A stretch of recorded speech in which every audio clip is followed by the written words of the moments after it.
इस वीडियो में हम आयुर्वेद के बहुत ही महत्वपूर्ण विषय द्रव्य गुण शास्त्र के अंतर्गत एकल द्रव्य औषधि बबूल की चर्चा करेंगे, जिसके अंतर्गत हम इस बबूल एकल द्रव्य का सामान्य परिचय, इस बबूल द्रव्य की वनस्पतिक संरचना, गुणधर्म, रोगों में प्रयोग होने वाली मात्रा और बबूल द्रव्य के विशिष्ट प्रकार के औषधीय योगों के बारे में जानेंगे। तो बबूल द्रव्य से संबंधित इस पूरी व्याख्या को अच्छे से जानने और समझने के लिए वीडियो को अंत तक जरूर देखिएगा।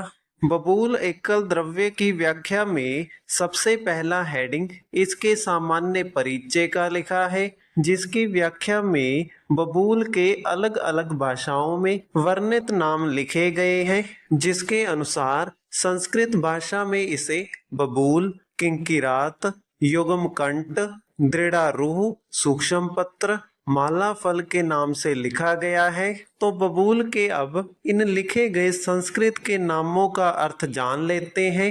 एक साथ दो कांटे लगे हुए होने के कारण इसे युग्म कंठ के नाम से लिखा गया है। इस वृक्ष की शाखाएं मजबूत होने के कारण इसे दृढ़ आरूह के नाम से लिखा गया है। छोटे पत्तों वाला होने के कारण इसे सूक्ष्म पत्र कहा जाता है। इसका फल अनेक खंडों से युक्त होने के कारण और यह फल माला के सदृश दिखने के कारण इसे माला फल कहा जाता है। इसके अलावा हिंदी भाषा में इसे बबूल और किक्कर, पंजाबी में इसे किक्कर, बंगाली भाषा में इसे बांबला, मराठी में बाबूल, गुजराती में बावल, तमिल में करुवेल, तेलुगु में नलतुम, कन्नड़ में जाली, मलयालम में करुवेलम, अरबी में अम्मू गिल्ला, फारसी में मुगिल्ला, अंग्रेजी में बबूल और लैटिन भाषा में अकेशिया अरेबिया के नाम से लिखा गया है।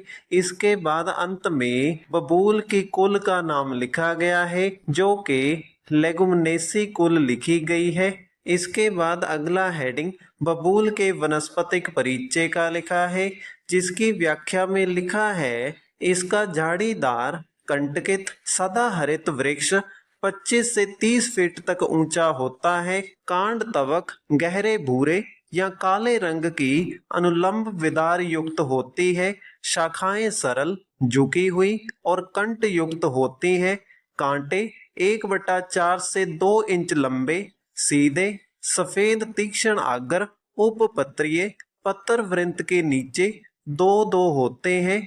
पत्र में आधा से 2 इंच लंबे पर्याय 3 से 6 जोड़े पक्ष होते हैं। तो इस प्रकार बबूल का वृक्ष झाड़ीदार, कांटों से युक्त और सदा हरा रहने वाला 25 से 30 फुट ऊंचाई वाला होता है, जिसका कांड तवक अर्थात तने का छिलका गहरे भूरे या काले रंग का होता है, जिस पर अनुलंब अर्थात तिरछी, विदार युक्त अर्थात रेखाएं होती हैं। इस वृक्ष की शाखाएं सरल, झुकी हुई और कांटों से युक्त होती हैं। यह कांटे 1/4 से 2 इंच लंबाई वाले, सीधे, सफेद रंग के, आगे से तीखे, उपपत्रीय और पत्तों की डंडी के नीचे 2-2 की संख्या में लगे होते हैं, जो कि इसके पत्तों में आधा से 2 इंच लंबाई में पर्याय 3 से 6 जोड़ों में पक्षवत लगते हैं।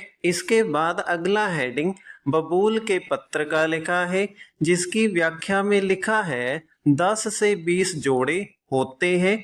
पत्र के मध्य दंड पर सबसे ऊपर और सबसे निचले पक्षों के मूल में कटोरे के आकार की ग्रंथि होती है। तो इस प्रकार बबूल के पत्ते 10 से 20 की संख्या में जोड़ों में लगते हैं।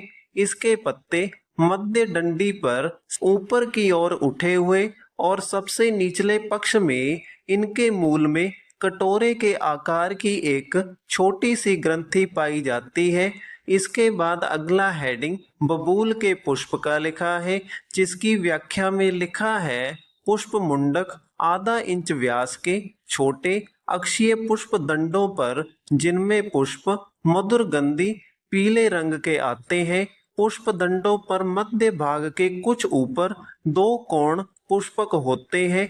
बहिर्दल 1/24 इंच लंबे, अंतर्दल इससे दूने होते हैं। तो इस प्रकार बबूल के पुष्प अर्थात फूलों के पुष्प मुंडक आधा इंच व्यास के होते हैं। इसके पुष्प मधुर गंध वाले और पीले रंग के होते हैं। इसके पुष्प दंड अर्थात फूलों की डंडी के मध्य भाग के ऊपर 2 कोण पुष्पक होते हैं। बबूल के फूलों के बहिर्दल की लंबाई 1/24 इंच होती है, जबकि इसके अंतर्दल की लंबाई इससे 2 गुनी होती है। इसके बाद अगला हेडिंग बबूल की फली का लिखा है, जिसकी व्याख्या में लिखा है 3 से 6 इंच लंबी, आधा इंच चौड़ी, चपटी, श्वेत आभ, रोमश, अस्फोटी होती है।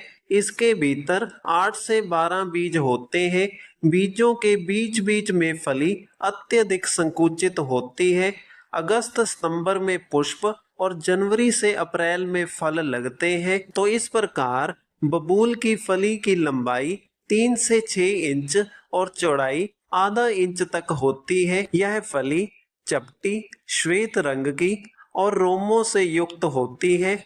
इस फली के भीतर 8 से 12 की संख्या में बीज होते हैं। इन बीजों के बीच वाले स्थान पर फली अत्यधिक संकुचित हो जाती है। बबूल के वृक्ष पर पुष्प अर्थात फूल अगस्त माह से सितंबर के बीच में लगते हैं और इसके फल जनवरी से अप्रैल के बीच में लगते हैं। इसके बाद अगला हेडिंग बबूल के रासायनिक संगठन का लिखा है, जिसकी व्याख्या में लिखा है इसकी छाल में कषाय द्रव्य होता है, फली में टैनिन पाया जाता है, कांड से एक निर्यास निकलता है जो बबूल गोंद के नाम से प्रसिद्ध है। असली गम अरेबिक नामक पौधे से प्राप्त होता है और अरब देशों तथा अफ्रीका से आयातित होता है। इंडियन गम अरेबिक बबूल की गोंद को कहते हैं, जिससे समान प्रजातीय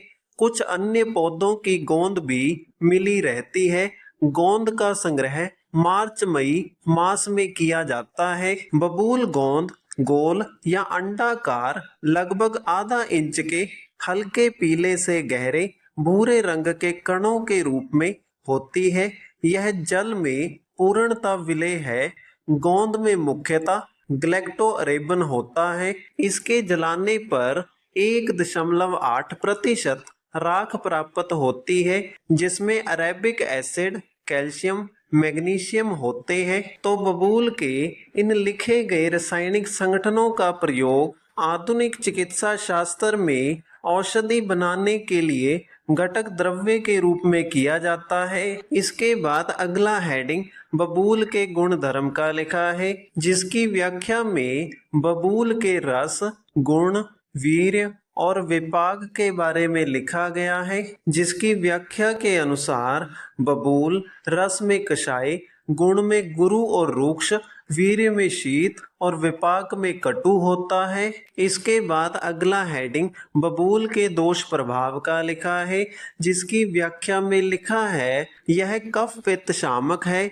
इसका निर्यास स्निग्ध मधुर होने से वात पित्त शामक है। तो इस प्रकार बबूल से बनी हुई औषधि शरीर में जाकर पाचन होने के बाद कफ और पित्त दोष को शमन करके संतुलित करने का कार्य करती है और इस बबूल के निर्यास से बनी हुई औषधि शरीर में जाकर वात और पित्त दोष को शमन करके अर्थात कम करके संतुलित करने का कार्य करती है। इसके बाद अगला हेडिंग बबूल के प्रयोज्य अंग का लिखा है, जिसकी व्याख्या के अनुसार बबूल के फल, निर्यास अर्थात गोंद, तवक अर्थात त्वचा या छाल का प्रयोग औषधि बनाने के लिए घटक द्रव्य के रूप में किया जाता है।